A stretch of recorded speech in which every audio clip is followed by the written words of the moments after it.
I'm Ashley Spires. I'm the author and illustrator of this book, The Most Magnificent Thing.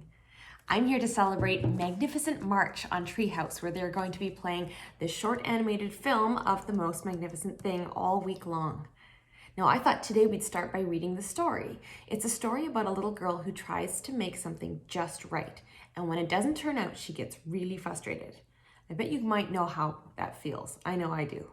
So let's read the story and see how she works through all of those hard feelings. This is The Most Magnificent Thing. This is a regular girl and her best friend in the whole wide world. They do all kinds of things together. They race, they eat, they explore, and they relax. She makes things, and he unmakes things. One day, the girl has a wonderful idea. She is going to make the most magnificent thing. She knows just how it will look. She knows just how it will work. All she has to do is make it. She makes things all the time. Easy peasy. First, she hires an assistant, which is her puppy dog, in a bow tie, looking very professional. Next, they gather their supplies. They set up somewhere out of the way and get to work. Does that look out of the way to you guys? I don't know. I think that guy with the groceries there might disagree. The girl tinkers and hammers and measures, while her assistant pounces and growls and chews. When she is finished, she steps back to admire her work. She walks around one side. Her assistant examines the other side. It doesn't look right. Her assistant picks it up and gives it a shake. It doesn't feel right either. They are shocked to discover that the thing isn't magnificent or good.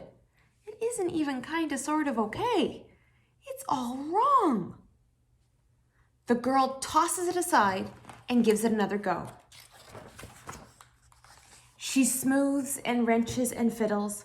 Her assistant circles and tugs and wags. When she's finished, she stands up and takes a long look at it. Her assistant gives it a nudge with his paw. The thing is still wrong. She decides to try again. The girl saws and glues and adjusts.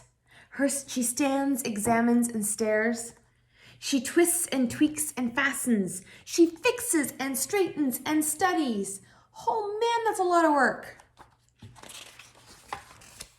She tries all different ways to make it better.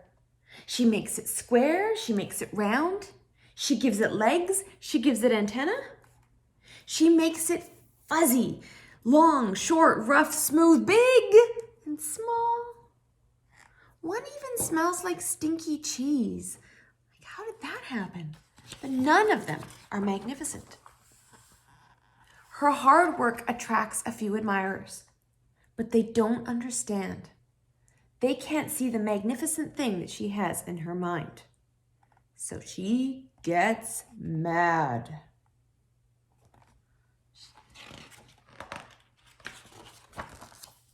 The angrier she gets, the faster she works. She smashes pieces into shapes. She jams the parts together. She pummels those little bits in. Her hands feel too big to work, and her brain is too full of all the not right things. If only the thing would just work! Her assistant's so frustrated that he's gonna pee on some stuff. Crunch! The pain starts in her finger. It rushes up to her brain, and she explodes! It is not her finest moment.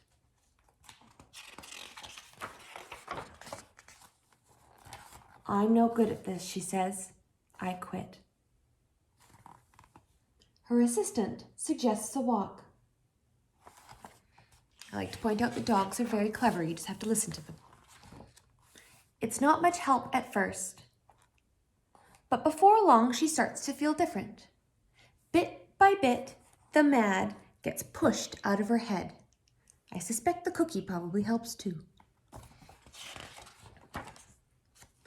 As they stroll along, she comes across the first wrong thing that she made. The bad feelings are about to start all over again. But then she notices something surprising. There are actually some parts of the wrong things that are really quite right. The bolts on one, the shape of another, the wheel-to-seat ratio of the next. There are all sorts of parts that she likes. By the time she reaches the end of the trail, she finally knows how to make the thing magnificent. She works carefully and slowly, tinkering and hammering, twisting and fiddling, gluing and painting. Her assistant makes sure there are no distractions, like squirrels. And I like to point out here that even though the girl didn't like the things she's made, some other people do. This fellow is picking one up saying, this is the perfect thing to ward off bears. And this lady here is saying, this is gonna stop that leak. And the little boy way at the back there has picked one up and he's saying, this one's all wet. I think it's because that's the one the dog peed on. The afternoon fades to evening. Finally, she finishes. She alerts her assistant. What do you guys think she's made? It's a sidecar. The pair take a good long look. It leans a little to the left and it's a bit heavier than expected. The color could use a bit of work too, but it's just what she wanted. They climb aboard and take it for a spin. They are not disappointed.